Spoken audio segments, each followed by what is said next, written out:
Il y a des carrières qui explosent à 25 ans, des chefs-d'œuvre internationaux réalisés à 30 ans. Et puis, il y a ceux qui passent des décennies dans l'ombre, comme un certain réalisateur qui a passé 15 ans à ne pas réussir à faire décoller sa carrière, à écrire des scripts que personne n'a produits, 15 ans à regarder ses amis percer, pendant que lui vivait de petits boulots, 15 ans à se demander s'il avait raté sa vie.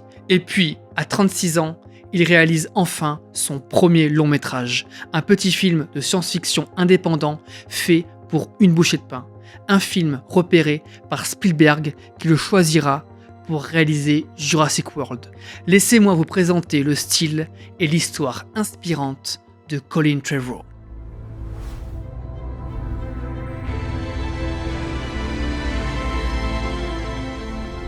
Il réalise à 26 ans son premier court-métrage intitulé Home Base. C'est une comédie absurde de 10 minutes où un mec se venge de son ex en sortant avec sa mère.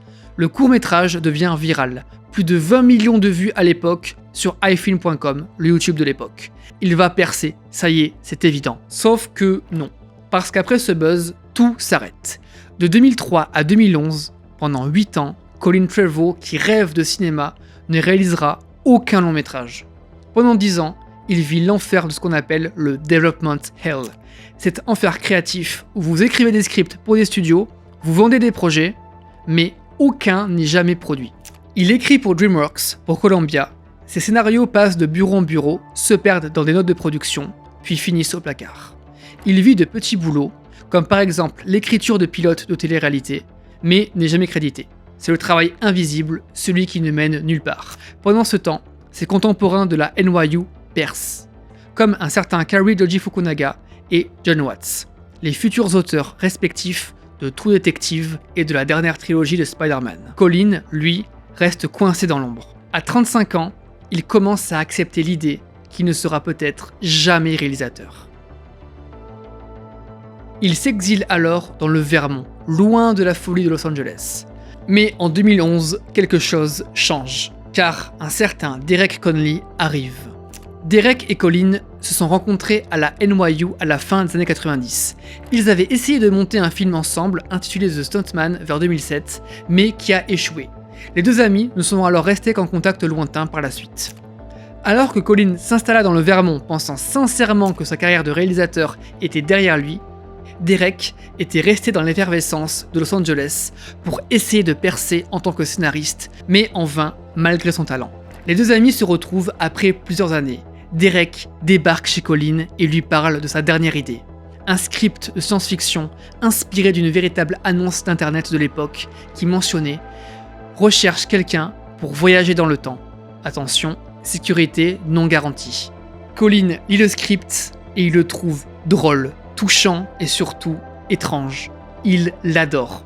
Mais il sait que les studios ne toucheront jamais à ça. Trop petit, trop bizarre, pas assez rentable. Alors, les deux envoient le script aux frères Duplass, un duo d'acteurs-producteurs qui flashent immédiatement sur le script et qui parviennent à leur débloquer 750 000 $ via leur société de production, à condition que Mark Duplass puisse jouer dedans. Deal. Pour ce budget de misère, l'équipe est réduite au minimum et le tournage ne dure que 3 semaines. Tout est minimaliste et efficace, mais aussi très humain. C'est dans ce contexte de guérilla, de film fait avec cœur et persévérance, que sort le film Safety Not Guaranteed. Il est présenté à Sundance en 2012 et là, quelque chose d'inattendu se produit. Le film gagne le prestigieux prix du meilleur scénario. Les critiques l'adorent, le public aussi. Un bijou créatif avec une vraie âme.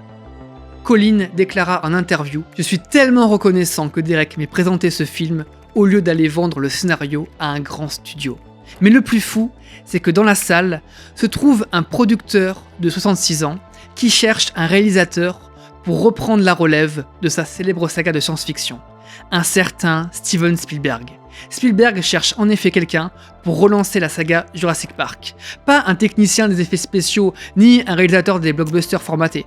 Il cherche quelqu'un capable de gérer des personnages humains, réalistes, avant de gérer des dinosaures. Il voit Safety Not Guaranteed, il voit Colin, il se dit « c'est lui ». Colin a 36 ans. Il vient de réaliser son premier long métrage et 3 ans plus tard, il dirige Jurassic World avec un budget de 150 millions de dollars. Et bien sûr, avec son ami Derek au scénario à qui il rend l'appareil. Mais Colin reste lui-même, les pieds sur terre. Et même si Jurassic World possède bien sûr un immense cahier des charges, Colin parvient à insuffler de l'âme et son style là où il le peut, là où il a une marge de manœuvre.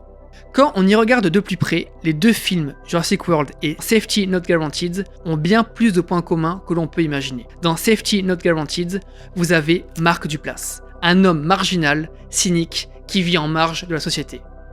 Un type qui croit au voyage dans le temps et que tout le monde prend pour un fou.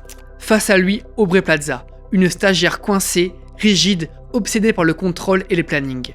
Dans Jurassic World, vous avez Chris Pratt, un homme marginal, cynique, qui vit en marge de la société, un type qui dresse des raptors et que tout le monde prend pour un fou. Face à lui, Bryce Dallas Howard, une directrice corporatiste, rigide, obsédée par le contrôle et les plannings. Vous voyez le parallèle? Même dynamique, même arc narratif, même message. Arrêtez de tout contrôler, de tout juger et laissez-vous surprendre. Et ce n'est pas tout. Visuellement, Trevorrow impose sa signature sur les deux films en restant fidèle à ce style très clean jungle. Ses plans sont très nets, très éclairés, sans faire sitcom pour autant, et souvent en plein jour avec une palette de couleurs faite de vert, de gris et de marron foncé. Des couleurs proches de la nature. Ces mouvements de caméra sont très sobres avec une préférence pour les plans fixes et une utilisation ponctuelle des plans de grue aux mouvements fluides quand l'action le justifie. Colin, c'est un peu le croisement entre la lisibilité épurée d'Apple et le sauvage végétal de la nature. On retrouvera ce même style dans son prochain film The Book of Henry. Alors bien sûr, Jurassic World est loin d'être un chef-d'œuvre, les dialogues sont très fonctionnels, les personnages sont archétypaux, la scène où Claire court en talons dans la jungle est absolument ridicule, et l'Indominus Rex est un monstre sans aucune originalité. Mais c'est un film de commande qui remplit un cahier des charges tout en insufflant quand même une âme, tout en essayant d'exister au-delà du simple fait qu'il est un blockbuster. Steven Spielberg, Damien Chazelle et Christopher Nolan avaient 28 ans pour Les Dents de la Mer, pour Whiplash et Following. Colin Trevorrow, lui, sort son premier long métrage distribué seulement dans quelques salles à 36 ans. Mais toutes ces années de la vingtaine et mi-trentaine n'étaient pas des années perdues. Il a vécu, échoué et surtout mûri.